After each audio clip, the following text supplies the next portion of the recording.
Everyone's Will, you're on microphone's mute. muted. Hi everyone, good evening. My name's Will Patterson. I'm chairing this, the first of the Rochdale Hustings series. Tonight we're focusing on the Castleton ward, where there are 9 candidates from 3 parties vying to be your 3 councillors in this election. Tonight we have 4 of the candidates with us so far, with a 5th on his way. Currently in the room waiting to talk to us are, in order, Sajid Hashmi from the Liberal Democrats, Beverly Hayworth, also from the Liberal Democrats, David Jones from the Conservatives, and Stephen Sanderson also from the Conservatives. And we're expecting Billy Sheeran to join us any minute now. So let me just explain the format of tonight's event. We'll start off with the candidates giving a quick introduction to themselves that will take 1 minute each. And then we'll get on to the questions, where we're expecting a representative from each party to talk for 1 minute and 30 seconds on the subject at hand. Then once that's over, we'll then throw back to the candidates to just wind up the debate and sum up why in 1 minute you should vote for them. So without further ado, let's begin the opening statements, and let's start with Sajid Hashmi of the Liberal Democrats. Sajid, over to you. Sajid, you're on mute. You're muted. Sorry, apologies. Currently, I'm working as a charity management consultant. But locally, I'm a treasurer of the Royal Air Force Cadets 1263 Rochdale Squadron and a governor for the virtual high school for looked after children. I have served as a governor at Matthew Moss High School. I'm a foster carer for Rochdale Council, and I was awarded an MBE for services to the voluntary sector back in 2010. I enjoy playing golf, and I love model trains. Okay. Thank you, Sajid. Was there anything more you want to say about yourself, or would you like to just sort of say a few words about? Yeah, and so in terms of my passion, I'm not a politician by nature, but I really wanted to get involved because I feel passionate about Castleton. I live here. My children have grown up here. It's a local area to me, and I feel we're the neglected sibling of Rochdale, and I really wanted to put Castleton first. And, you know, there are several issues which we need to deal with, but, you know, someone has to make a start, and I decided that this would be one way of doing it. Thank you, Sajid. Just as we said before, one of your candidates tonight can't make it, Sarah Keeser-Smith, and I was wondering if you'd like to just say a few quick words on her behalf.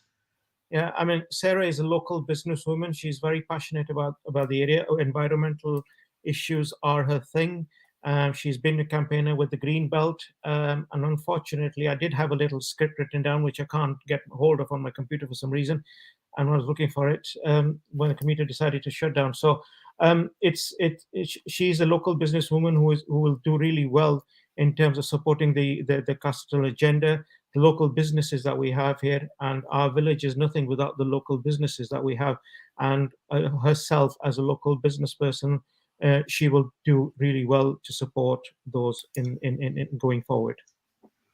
Okay, thank you very much, Sajid. And now we come on to Beverly Hayworth, also of the Liberal Democrats. Beverly, you have 1 minute.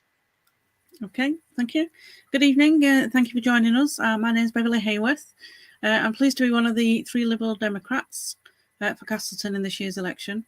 For those who don't know me, I'll introduce myself. I've got an established retail business of my own. It's been going for about 11 years. And at the start of the pandemic, I had a role with the NHS, and I worked at the Nightingale COVID Hospital. And that then continued when that closed into having a long-term permanent role with the NHS.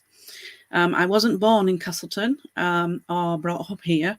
However, I moved here prior to getting married in 2015, and I've been here since then, and I consider it my home.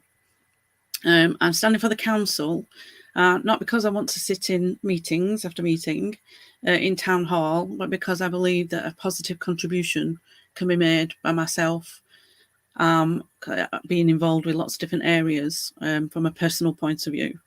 During the course of this hustings, you'll hear lots of pluses about Castleton because we have a lot to offer, and that's why so many people want to move into the area. However, you'll also hear that because of the growth in the area, this has also brought other topics up that need improvement and that have caused issues. Everyone has their own view on what is important. But in my mind, I think we need to get the basics right. Okay, thank you, Beverly. All right, okay, thank you. It's amazing how quickly a minute creeps up on you, isn't it? No, that's fine. Okay, so next, next we have David Jones from the Conservatives. David, you have a minute. Okay, first of all, apologies for Darren Bayman, my colleague who couldn't make it tonight. He's got other engagements, so he's not able to make it. So I suppose the main question is that people want to know is why candidates are standing. So my decision to stand was triggered a few years ago. Now, after reaching out to the local elected for some help and support, I was pretty much disappointed with the outcome, and as such, that got me interested in local politics and having a natural affinity for helping people. Those two combined, and I've decided to stand in the Castleton area. I've lived here nearly 8 years. I've got 3 children, live with my partner, involved in the entertainment business, have an online retail business, and that's why I'd like to stand, really, an affinity for helping people, and plus the fact, having tried to reach out myself for some help, feeling really disappointed with the outcome. I've perhaps naively thought there was always a really good bridge between, the representatives doing that job between the people in authority and the residents. And again, that's my main reason for standing, which I know is the main question, is why you want to stand. And that's my reason. Okay, thank you, Dave. And while you're on, is there anything that you'd like to say on behalf of Darren, who can't make it tonight? Well, Darren, all I can say is I've met Darren a few times, local business. He runs a recycling business. And all I can say is a lovely, lovely guy, genuine guy. And that's all I'm going to say at this point about Darren. Thank you, Dave. Before I introduce Stephen, I should just point out that he's been having a few technical difficulties. We've got him online at least, but you may need to be prepared for a slight lag between the sound and the video. So if it's coming across like a interestingly dubbed film, we apologise. Please bear with us. So, Stephen, you have 1 minute. Thank you very much. My name's Steve Sanderson. I've lived in Castleton for around about 30 years. My wife's from here, lived up Chesham. I live up near Chesham. My partner, all our family of the kids have been to Matthew Moss. They've all brought up in Castleton, supported the local swimming club. When there's been a campaign to shut it, I've been there trying to not get the swimming club shut. So that's one thing. Working life, started engineering in 1975 with Oxidley Aviation. And now I'm actually in software engineering governance, believe it or not. The one person to have one problem with the software is the one that's in software. So that's one strange thing. My priorities are all about people.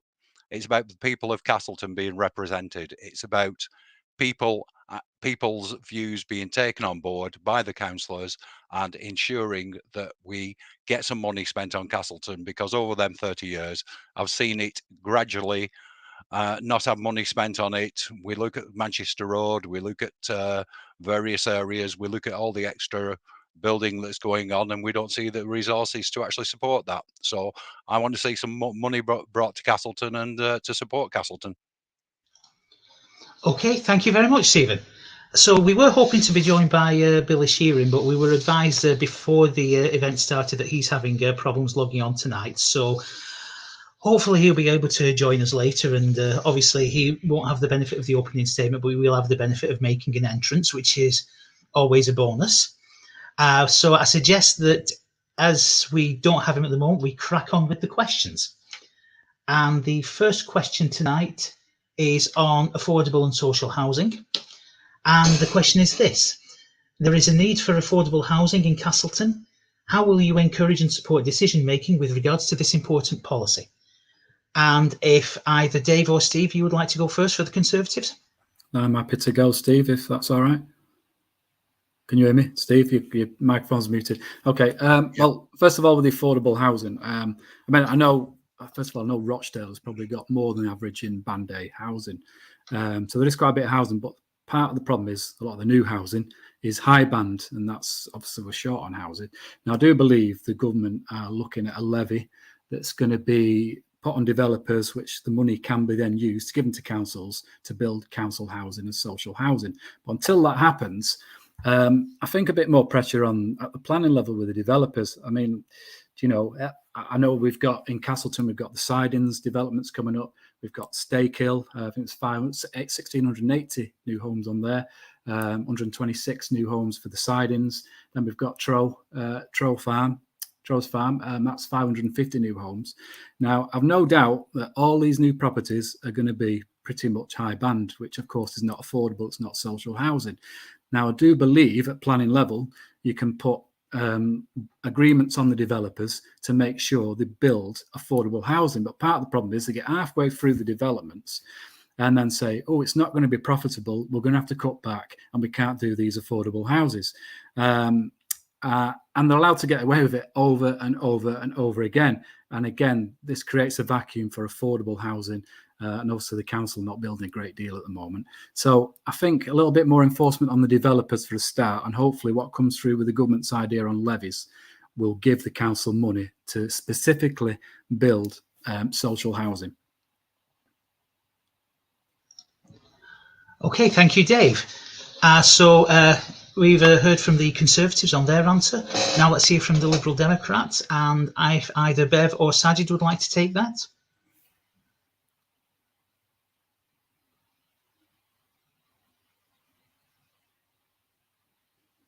I'll go on that one.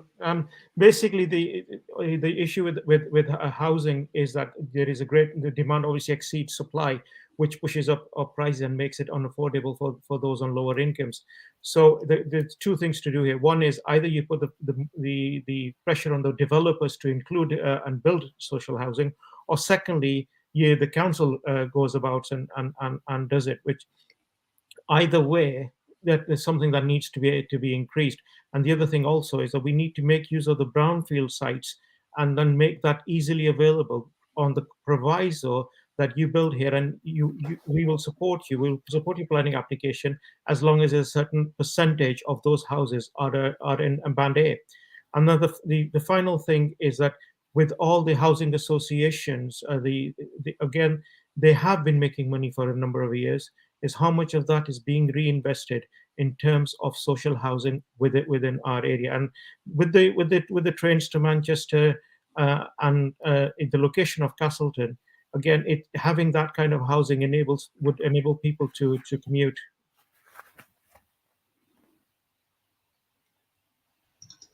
Okay, thank you, Sajid. So that concludes our question on affordable housing. Our next question is on antisocial behaviour and policing. I'm also told that Billy Sheeran is on the verge of joining us, so hopefully we'll see him in a minute or so. So we were going to go to him first for this question, but I think we'll give him a bit of a chance to log on. The question is this. People are concerned about crime in this area, be it antisocial behaviour, burglaries, car crimes or fly tipping. How will you make sure the residents in this area feel safe, and what are your priorities?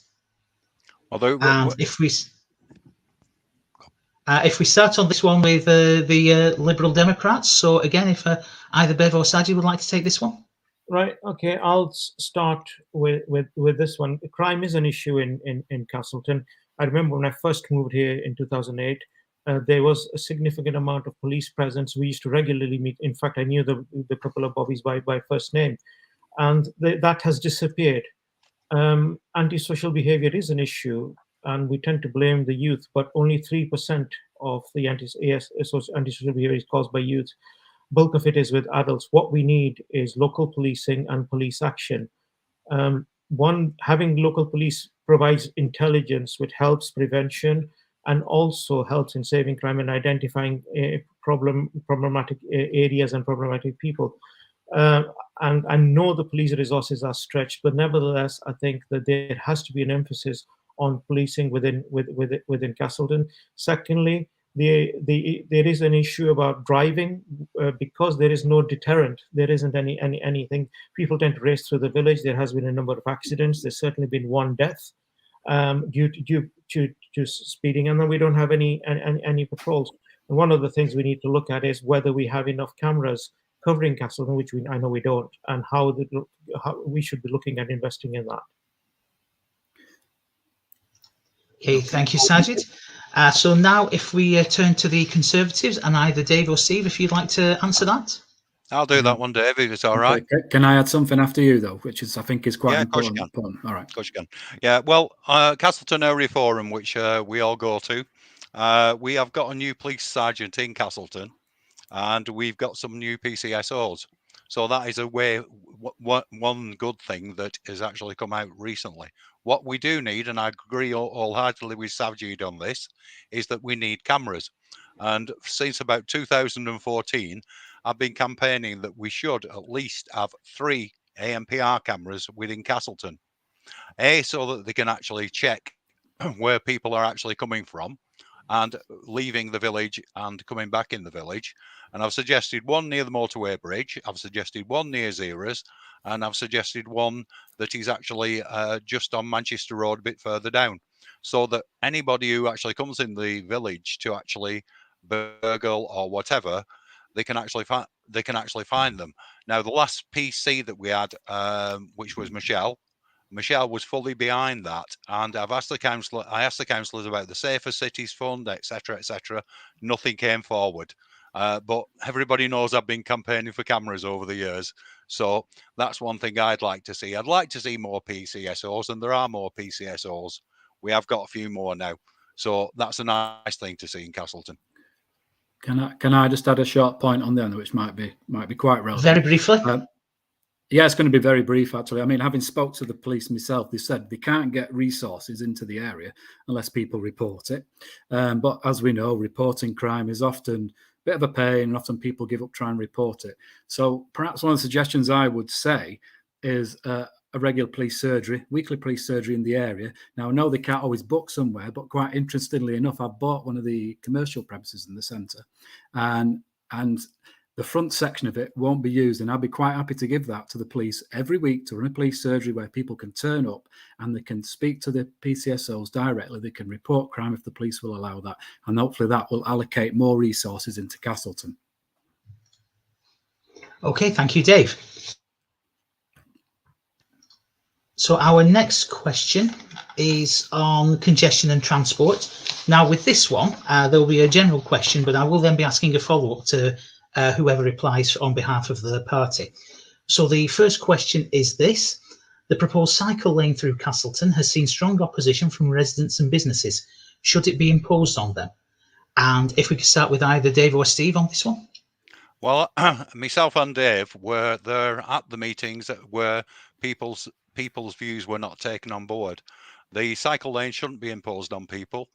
There's already adequate cycle lanes with Route 66, which has drop-offs to Sudding as well as drop-offs to Heywood already. And actually, believe it or not, I get out on my bike now and again and actually go down that way to Rochdale or down to Heywood.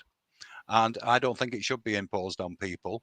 It's one way of getting the road resurfaced, but not actually spending any money on it because it comes from central government for cycle lanes.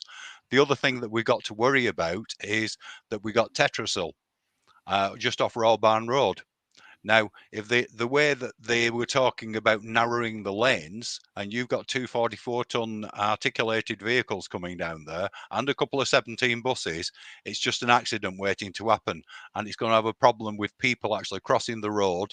And I do believe that this was actually put forward at one of the council meetings where Councillor Shearing actually says it's the people's fault if they want to cross the road in Castleton. And that has actually been documented. Can I just add something as well? Okay, is that all right, Will? One sentence. Oh, right, okay. Well, I'll keep it very. I could have gone on and on, but I'll keep it very short. I mean, I can't believe that no feasibility was looked at for actually putting lighting along the canal and doing it that way. And one more point. I mean, everything's doom and gloom about the cycle lane, but there's some real important points which obviously you're not going to give me time to get onto. But one thing about the raised curbs on the cycle lane, we know delivery drivers will stop regardless. of whether it's legal to do so. And you only need one car to stop on a single carriageway, and that will back up like mad. And when emergency vehicles want to get through, they're not going to get through. And I could go on about lots more, but I have a feeling that you want me to cut me short, Will. You're getting quite well at reading me your sort of expressions here, I think, Dave. So one quick follow-up question for either of you to take, and this one, a yes or no will suffice, but there will be an extra follow-up. Do you support the clean air zone proposal? No. And in that case, what would you do instead? Look at the areas where there's 5 areas that's been identified within Greater Manchester that are the areas where the actual clean air zone would actually work. But if you look at those particular areas now, when the actual data was it was back in 2016 and 2017. What they didn't do with the data is look at the data, what it is now, and look at what they predicted, because what they predicted was lots of areas being full of smog in Greater Manchester, and they aren't, because they didn't take into account those vehicles that are going to get cleaner. People are going to buy new cars. So they didn't, the way that they predicted it would just keep the same data and then predict it for more cars in a few years' time, and not taking into account cleaner emission vehicles, etc. Okay, can thank I you say, well, first thing, again, Steve, one sentence. Oh, right. Okay. Well, if I'm going to keep it short, then I'm going to have to say, how can charging, for example, I run a van as a business, how can charging me or any other businessman to use their vehicle, which is a necessity, how can charging me clean the air? Because it won't. I'll still have to use the damn vehicle. So in effect, it's a fine, a charge, or whatever you want to call it, a tax. It is not going to clean the air. So the answer is no, completely no, not in any area for me. Thank you, Dave. So I'm going to say that's a unanimous no as well, with Darren as well. So all three of us. Well, it's nice to see party unity at least. So just to remind Beverly and Sajid of the original question, the proposed cycle lane through Castleton has seen strong opposition from residents and businesses. Should it be imposed on them? I think it sounded like, Bev, you were taking this. Yeah, I'll take this one. Yes, no is the answer. They're struggling as it is. If you take away the temporary parking that's there, we're trying to encourage businesses to open, not close. There's quite a few that have closed, obviously because of various other issues in the pandemic, and we're trying to encourage it. And then you put the cycle lane in, the people that would park up, pop in, do whatever and buy, and now not going to do that, which means that's going to mean you're going to lose even more businesses. And then obviously there's the congestion, like you said, about through the centre. It's wide enough, and even though we support cycling, there's enough of it around, there's enough allowance for it through the town, and like you said about the canal. And sorry, I understand obviously the consultation that went through, but it's like they're being ignored. They've been asked about it, what they want and what their opinion is, and then they've been totally ignored and not justified as to why. So the answer is no. Can I just add two things to that? One is that, we want to encourage people to shop local, and if there isn't a place for them to park, they're going to go online, because they're not just going to. And the few businesses that we have got left are not going to thrive. They're going to struggle to survive. So an absolute no. I've spoke to all the businesses as well. Not all of them, but I've spoke to a lot of them. And they was never directly consulted for a start. I think part of the council consultation was asking a few passers-by, would they like a cycle lane, without knowing all the full details. But there you go. Sorry, I'm butting in. Okay. Sorry, Will. Will, can I just butt in? Can I just butt in for the last time? Yeah. I've given Dave a bit of leeway, so yes, if it's very brief. Right, very, very quickly. Chris Clarkson MP put a poll up online of what people views are about the cycle lane. The percentage was 73.2% of people against the cycle lane in Castleton, and that was going back to the MP. And I believe he got more responses than the council did, because they only did a certain area. So that's where people stand in Castleton. Okay, thank you for that addition. And back to Bev and Saj. Do you support the clean air zone proposal? No, absolutely not. I mean, it's just an extra tax. it's not going to clean up the air. If you want to clean up the air, then you need to provide facilities for clean air vehicles. Okay, and I think you sort of touched on this as part of your alternative, but what would you do instead of the current clean air zone proposals? Well, basically, I mean, we need to provide better public transport. The train service to Castleton has been reduced. You know, that should be back to four trains an hour as it was. If people don't have an alternative, most people commute to Manchester. If the buses are full, the trains are late or don't show up, people don't have a choice. If you want to clean air, you have to encourage people to use alternatives, and to encourage them to alternatives, you have to provide them, which means good transport links to places that people commute to. Okay, can I just ask just one thing, if that's okay? Absolutely, of course. Yeah. When this was implemented, obviously the mayor was told to do so, but he wasn't told how to do it. And it's like he's not picked the areas that really needed it. He's just blanket done everybody.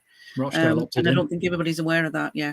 And 493 square miles. The sheep will be over the moon on the moors about the clean air. Yeah, Rochdale and Wigan were just co-opted themselves into it, by the way. Like Rochdale. Okay, thank you, everyone. So let's move on now to education. And the question here is that school places are needed not just for an increasing population, but also to meet the number of new large homes being built. How would the candidates ensure that every child in Castleton has a school place within walking distance of their home? And again, if we can start with the Lib Dem, so either Saj or Bev, whichever one of you would like to take this. Yeah, I certainly will. I mean, the children and young people are our future. They're going to take over from us shortly, so we need to ensure that they have the best that there is. Education is a huge issue, and as both as a foster carer and as a previous youth worker, and there is as a governor at Matthew Moss, there hasn't been the resources put into the schools that are required. With nearly over 2,500 more homes coming into Castleton, this is going to get worse. Our local school is Matthew Moss, but then the other one is St. Cuthbert's, and both of them are working to capacity. The local primary schools, if you try to get into St. Gabriel's, and there is a waiting list. And we need to invest in the schools. It's not just about creating the new homes. You need the infrastructure around it as well. The schools need staffing. Staffing is another problem. They're having problems recruiting, and we really need to invest in education. And in order to do that, we need to provide the schools with the ability to expand, to add more classes, and to be the ability to take on additional staff. Otherwise, it's no point building the houses, because the children are going to have to take buses, which again will increase cars on the road as parents go and drop the children off. Okay, thank you, Sajid. Bev, do you have anything that you want to add to that, or are you happy with Sajid's answer?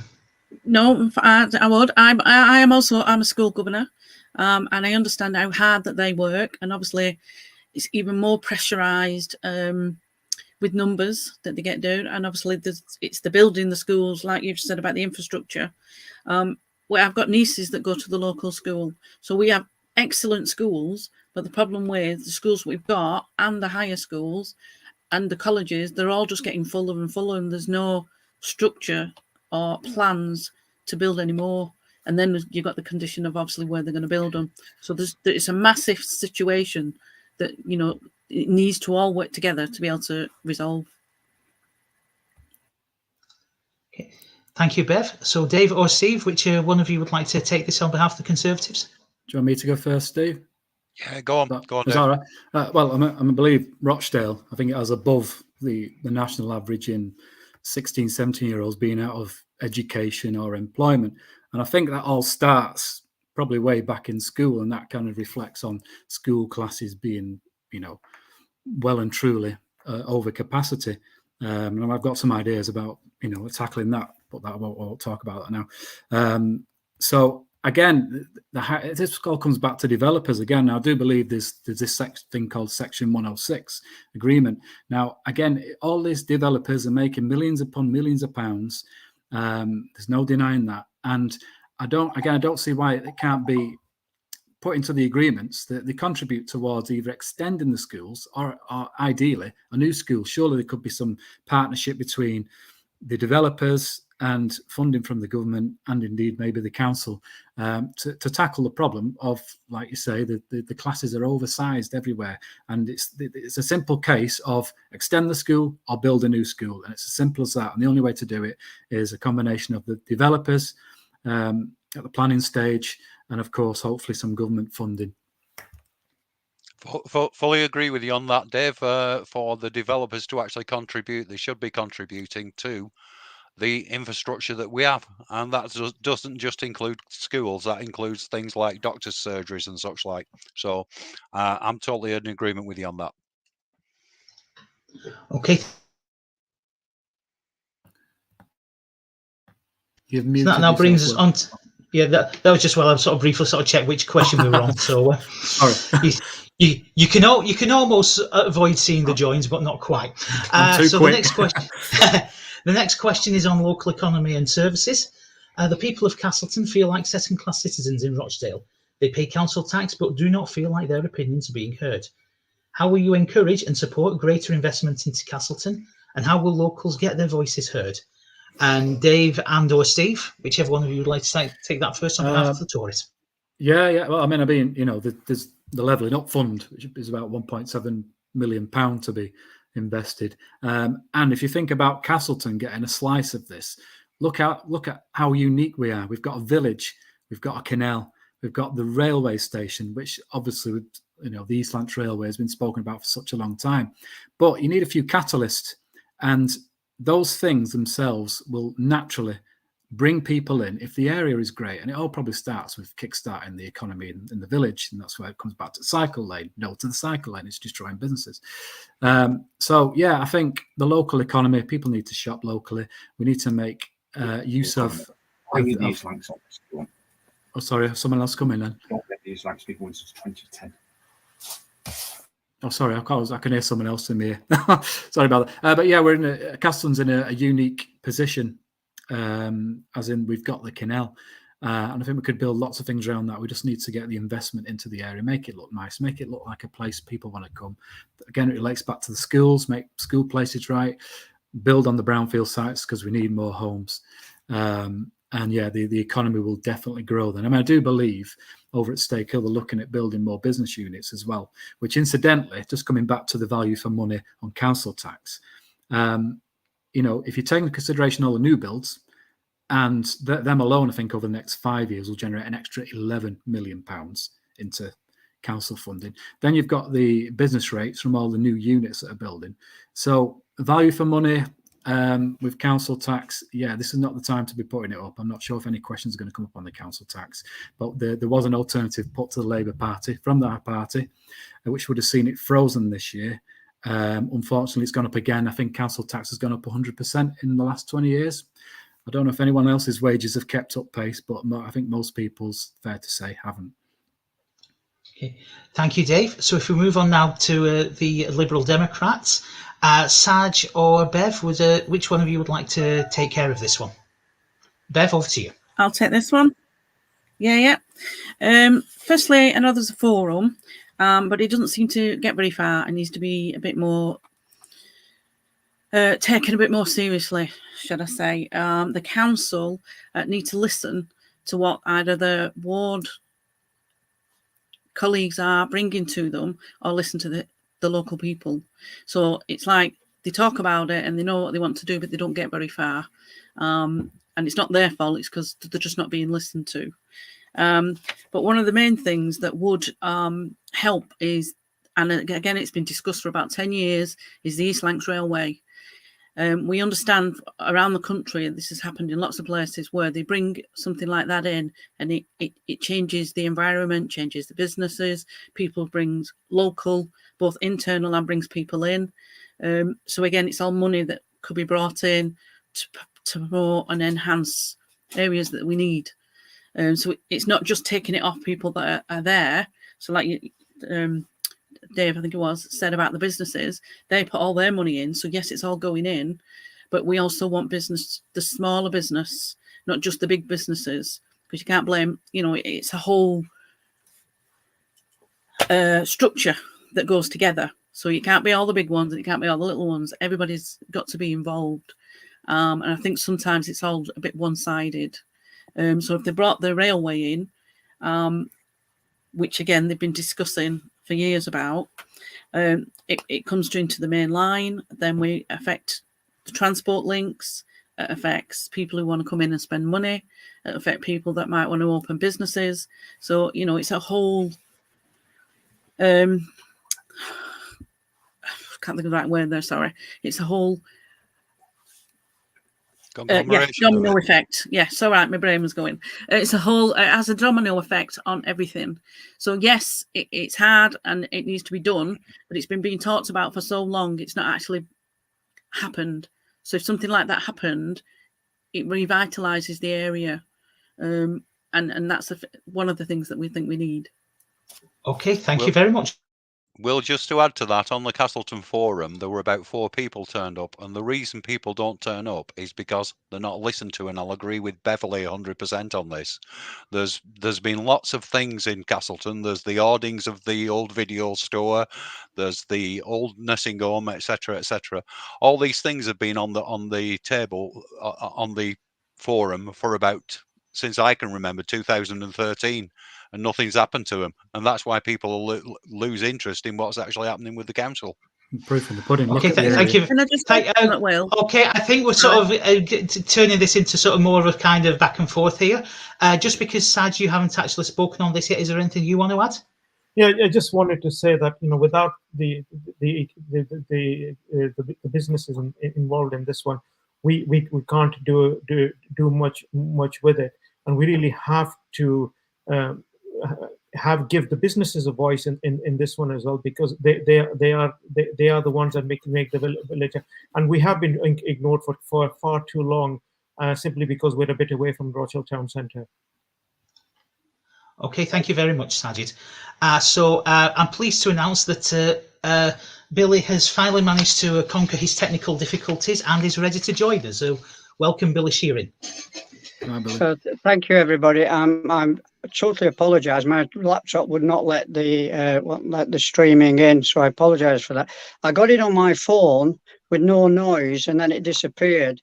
And I've been messing about trying to put it onto my other phone, and that wouldn't work. And I went back to the one that I got you all on without the noise and without any. And now I've got it back up and running. So I'm gutted, you can imagine, because I wanted to be here to be able to fight my corner, as you can imagine that. I was listening to what Steve said a second ago about Castleton Home for the Elderly and for the Azad video. They're in private hands, trying to get that land out and that premises out of private hands is so difficult, because the laws of this country are written to defend householders and landowners. And when the council want to put a CPO on it, it takes months, years. 8 years we tried to get one house sorted out, and we did in the end. And I'm not going to say where it is because it was a mess, and it could bring somebody some embarrassment. But the bottom line of it is, every time there is a meeting, the regeneration meeting, I bring these items up every time, Steve. And they're there on the agenda every time, and I want to report on where we are and what's happening.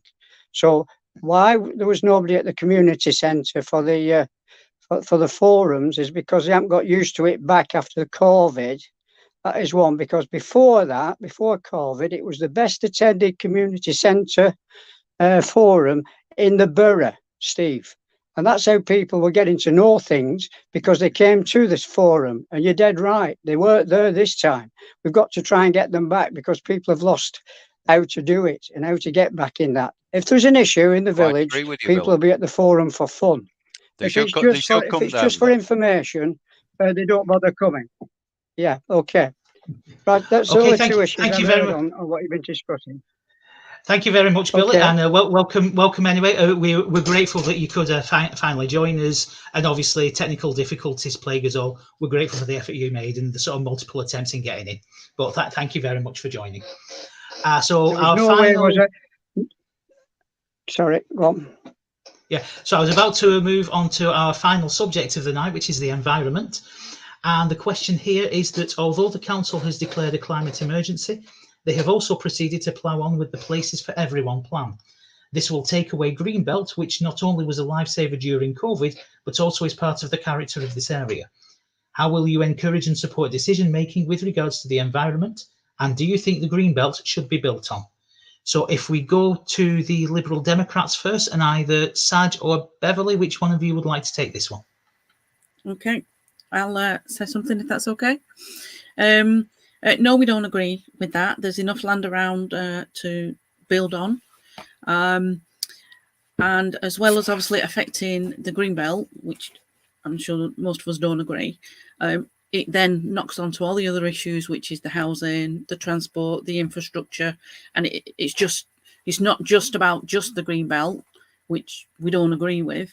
It's everything else that it affects. There are the building on the Dunlop site and the building on the Carcraft stroke Asda site. So they've got land there that they can use. They don't have to do it up there.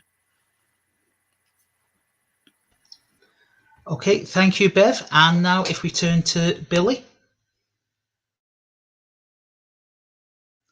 You're on mute, Billy. Right. Okay. Can you hear me now? Hello? We can. We can hear you now, Billy. I think everyone in Castleton knows my position on the Greenbelt. I'm totally opposed to building on it. I've voted against the whip in full council, and I've got in trouble for it, but I don't mind because I have a reason, and I'm a green space warrior. People who know me in Castleton know my campaign that I ran with the Castleton Residents Association, which went to the High Court to try and save Cown Top from being made into an industrial development. And that was part of the Greenbelt. The Liberal Democrats took it out of the Greenbelt and put it for industrial allocation, and it was jumped on immediately by the developers.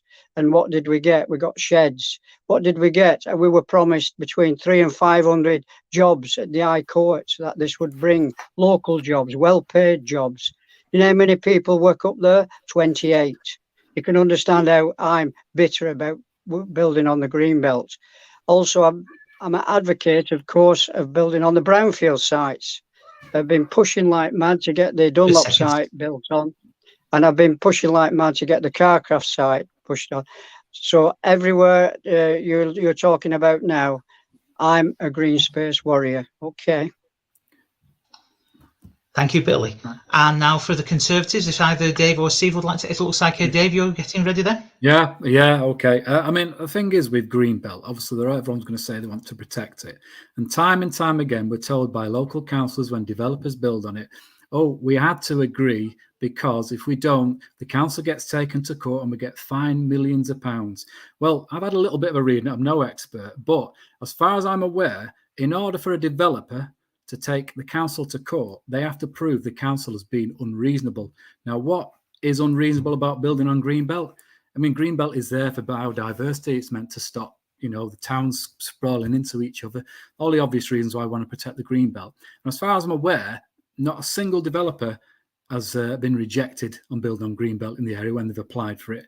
And I'm not aware of any examples of them taking the council to court. But I think that's quite an hard one to prove when that's used as an excuse. You've got to prove the council's been unreasonable in order to get compensation. Now, but I also hear, it's the government's ruling for the developers. Well, no, the laws they use is the laws that you or I could use. If we was building on the back of our house and we got rejected planning permission, we have the right to appeal and so on. So as far as my stance on the Greenbelt is, it's simple. Just protect it. Don't build on it. End of. No. Steve, do you want to add anything? Yeah, I was just going to add. Very briefly, 1 sentence. Yeah, very, very, very quickly. I've been campaigning since Langley Lane against not building on the Greenbelt. What we get is local councillors saying they're all against it, and then when it goes to cabinet, everybody else votes for it. And this is what everybody's being. How can I say? What's the word that I'm looking for? It's the local ones say they're against it, and then as soon as it goes to cabinet, it's voted for. That's dead simple. Consultations have zero credibility. Exactly. Thank you both. Your time's now up. Thank you. Sorry, Will. Yeah, we've got a little less leeway now, I'm afraid. So, although in terms of leeway, Billy, as you we're sort of fighting with the technology to get in. You have missed a number of the questions. Would you like a chance to answer some of them now? Refresh me on what they are, the ones that were important. Okay, just a quick one-liner. Okay, in that case, probably the main one-liner here is the proposed cycle lane through Castleton has seen strong opposition from residents and businesses. Should it be imposed on them? Should it be imposed on them? I've withdrawn my support for the cycle lanes, and the trouble is it's been taken out of my hands. It's because it's a beeline, Greater Manchester incentive, and it's not just Castleton that's being done, it's being all over. I read today that the government are insisting that there's a cycle lane alongside the HS2 line, all the way from London to Birmingham. You're going to get them all over the country now. In Castleton, it's in the hands now of Greater Manchester combined authorities. And I've done my bit now. I've supported it at the very beginning because I thought it was a good idea. External funding coming in. Castleton's tired. It looks awful. This was an idea to brighten up the village, make it look better, give it a new lease of life, a new idea, make it safer. I had lots of criticism about lorries coming through the village. When we did the master plan for Castleton, the first thing they asked me, what did I want to see in the master plan? I said a reduction in HGVs coming through the village. And the idea of this narrowing down the road that bit, it could deter the village. It can't stop them, but it could deter the HGVs coming through and make it safer. I was talking to one gentleman who just moved into the village, and he said, it's a really good idea because if my son walks off the pavement, he won't be walking in front of an HGV, he'll be walking in front of a cycle lane or a bike. So it was an idea. And also there were safety extra crossings to slow traffic down. So it's had a big plus with it. But I should have been listening to the people of Castleton. The people of Castleton don't want it. And I have now had to withdraw. Well, I did. Under the directive of the people of Castleton, I've withdrawn my support for the cycle lanes. Okay, thank you. But I can't say that. I can't say it's going to stop it. That's what you're asking. I can't, and Steve knows that, and the others know that. Okay. Thank you, Billy. I think you've made your point and position very clear on that one. Very briefly, do you support the clean air proposal, the clean air zone? The clean air zone, yeah. I mean, Glasgow was the place of where there was a massive worldwide conference on what we've got to do with the environment, and and one of the things is cleaning our air up, isn't it, with the pollutants that we've got in it, so what have you. I mean, I hold my hand up. We made a mess trying to introduce it too quick, not enough consultation with it, total cock up, and that's what happens with sometimes in politics. You make a mistake. You make a mistake, you suffer for it, and you're dead. That's where we are now. We made a mistake there. I can only say that we followed all the rest of Greater Manchester in being enthusiastic about it. Okay, and the ones that were suffering were the men in white van men, the men with small businesses and what have you, because they couldn't afford to do couldn't afford to upgrade their vehicles or get them converted. And we didn't take that into consideration, and we didn't get enough compensation to be able to do that. So it has to be re-looked at. But am I for the clean air? Yes, I am. It's the only way forward. Every time I'm seeing floods or forest fires or what have you, I say there is something going on, and we've got to address it, and that's important. Okay, thank you very much, Billy. So now we're time for one final question, which I'm going to ask to each of the candidates in turn. And on this one, as much as I know how we like to expand upon our answers, I think on this one, a simple yes or no really will suffice, and I am going to be very firm about that. So the question is this: if elected, will you be able to withstand party pressures to work for the greater good of the community? And we'll answer this one in order of how I can see you on my screen. Again, a yes or no answer, and I'm sort of emphasising that because the first person we're coming to is Dave. Sorry, what was the question? Would I give in to party pressure? Will you be able to withstand party pressure? Yes. So will you? No. Yes. I'll do what's right. Okay, Beverly? I will do what's right. So I will fight for the right thing, and I would fight against them if I didn't believe it. Okay, thank you. Billy? You're on mute. You were on mute, but I think that sounded like a yes. Yes. And Sajid? Yes, absolutely. I put Castleton first. And finally, Stephen? Yes, Castleton comes first, and the people of Castleton. Thank you all. It's always nice to see consensus among politicians as well. So finally, we now come on to our closing statements. So for this one, each candidate will have 1 minute to speak. And again, in terms of, as not every candidate from the parties is here, we will give candidates who are representing colleagues who aren't here a little bit of extra time just to speak on their behalf as well. So we have 1 minute for each candidate remaining. And first, Billy, if you'd like to say, I realise you've only just got here, really, but if you'd like to say your final words. Yeah, thank you for the opportunity of being able to speak to people. I think it's a really great idea, this, I know that Dave's a really big advocate of social media, and he's not wrong. It's the way forward, because that's what it goes. The only thing is, it doesn't reach the elderly, and I'm one of the elderly, which is a sad thing. Yes, what I've seen in the 10 years that I've been a local authority elected member has been major changes in Rochdale. Rochdale has transformed itself with the opening of the river. It's opened up with the riverside coming along, completely relaunching itself, and people are now beginning to see what a wonderful place it can be. I wanted that for into Castleton, and we've taken a step back with rejecting the cycle lanes, but I can't do anything about that. That's what the people want. Okay. The green belt, I'm totally opposed to building on the green belt. I've got green open space behind me. I'm having 550 houses built on it, and there's nothing I can do about it, because the landowner owns the land. He wants a developer to come along and build houses, and there is one. It's a mess, it is, because I can't do anything with it, because the laws of the land are written such that he can build houses on it, because we want houses. Our education is wonderful in this. Sorry, okay.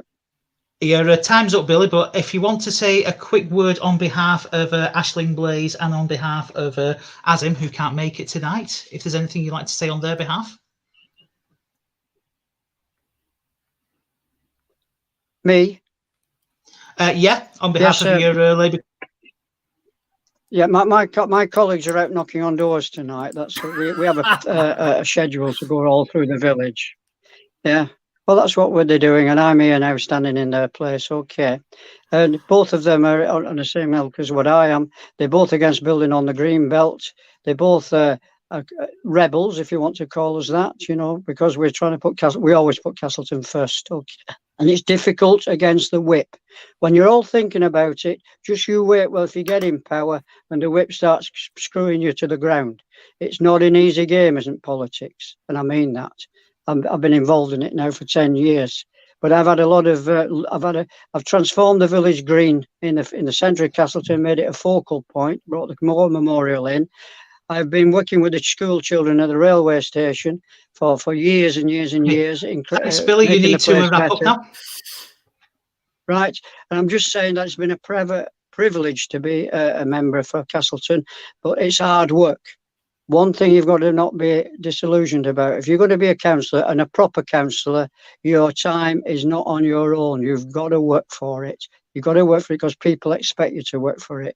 I've been like that, and I know for a fact it's the only way it happens, Billy. Because if you don't work, you're out. Okay. Thank you, Billy. Thank you for your time tonight. And now to speak, to wrap up, we have Steve Sanderson, if you'd like to take a minute to sum up. Well, just to sum up, I've lived in Castleton for a number of years. I've seen it deteriorate over the last 8 years, 8 to 9 years, seeing nothing being spent on it, seeing people's views being ignored. I'm there to represent those people. I've campaigned to keep the swimming baths open, as Billy knows. I was on the Castleton Swimming Club. My priorities are freezing council tax, making sure opposing the clean air zone, a more democratic council where we have people actually putting forward ideas and people listening to them, protecting the green belt and making sure that we actually get some roads repaired in Castleton for a change, instead of them deteriorated to such a point as where we've got large potholes in them. And like I said, my priorities are people and the people of Castleton. That's basically it. Thank you, Steve. And to wrap up for the Conservatives, Dave Jones. Okay, I'll keep it fairly short because I know I've waffled on a bit over there. Yeah, that's what interesting one of the questions there. Would you do what's right regardless of what the party says? And then, interestingly, we all said yes, and then Billy just said, wait till the party whip gets involved. Anyway, I've got a bit of an affinity for helping people. I have to say, I've no experience in how the council systems work, but I'm a quick learner. So if elected, I will soon get to grips with it. I will do what's right regardless. And that's all I'm going to say, because I have already had quite a bit of a waffle on all the other subjects you've brought up. So I'll just leave it at that. Okay, thank you, Dave. Would you like to say anything on behalf of Darren, who can't make it tonight? Well, again, what I said at the initial opening statement, I've met Darren a few times, and all I can say, I like to think I'm quite a good judge of character. He's a lovely, lovely guy. So hopefully people will vote for him. And that's all I'm going to say really about Darren. Okay, thank you, Dave. And now for her final contribution, Beverly Hayworth. Okay. Well, firstly, I'd like to thank Billy for the work that he's done, because obviously he's had 2 years as mayor and he's been here for 10 years and he's done some work. But I would also like to continue that work. And with the dynamic team of the Liberal Democrats, can I say that? Sorry, the Liberal Democrats, I want to move things forward and try and get us further down the line of the information that we want, and not be ignored. And we'll vote in May as to whether that's the case. Okay, thank you very much, Bev. And the last word goes to Sajid. Hi, right. I mean, I am a Castleton resident, and I have a lot of passion for this place. A regular member at the Castleton Golf Club. Also use the Mayfield Rugby Club. So there's a hell of a lot going on here. We walk up and down the canal. So there's a lot going for Castleton, and we need to try and protect that and make that available for our younger generations. There's a lot of brownfield sites that are lying empty, around the railway station, and which we need to really use those if we need to build houses, which we do need to. Then why are we ruining our green belt? Why are we ruining the aesthetic of the village? So my thing will be making sure that we try and enhance the village with what we've got, develop and enhance the center of the village, and we need some cameras and to try and improve reduce the amount of crime that takes place. Okay, thank you very much, Sajid. And while you're on, is there anything you'd like to say on behalf of Sarah, who couldn't make it tonight? Yes. Sarah, again, is very committed to Castleton. She is a local business person. She again has very strong views on the environment. She's totally against the green belt, and you won't be disappointed if you voted for her. Okay, thank you very much, Sajid, and thank you very much to all the candidates who've joined tonight, and indeed all the candidates who've actually put themselves forward to stand. As someone who's done it myself, I know that it is an absolutely crazy thing to do at times. It can be very stressful and it can be very energy draining, but it can also be really rewarding as well. So thank you to everyone who's standing, and most importantly, thank you to you at home who've tuned in and listened to this tonight. Thank you for taking part and for taking the time to do this. Now we have to ask one more thing of you, and that is, now that you've heard from the candidates, please, please, please go out and vote, because decisions are made by the people who show up. So on that note, thank you everyone, and good night. Thank you, Good Will. night, Will. Good night, Bev. Good night, Billy. Saj, Steve. Night, good night, everyone. Night all. Will.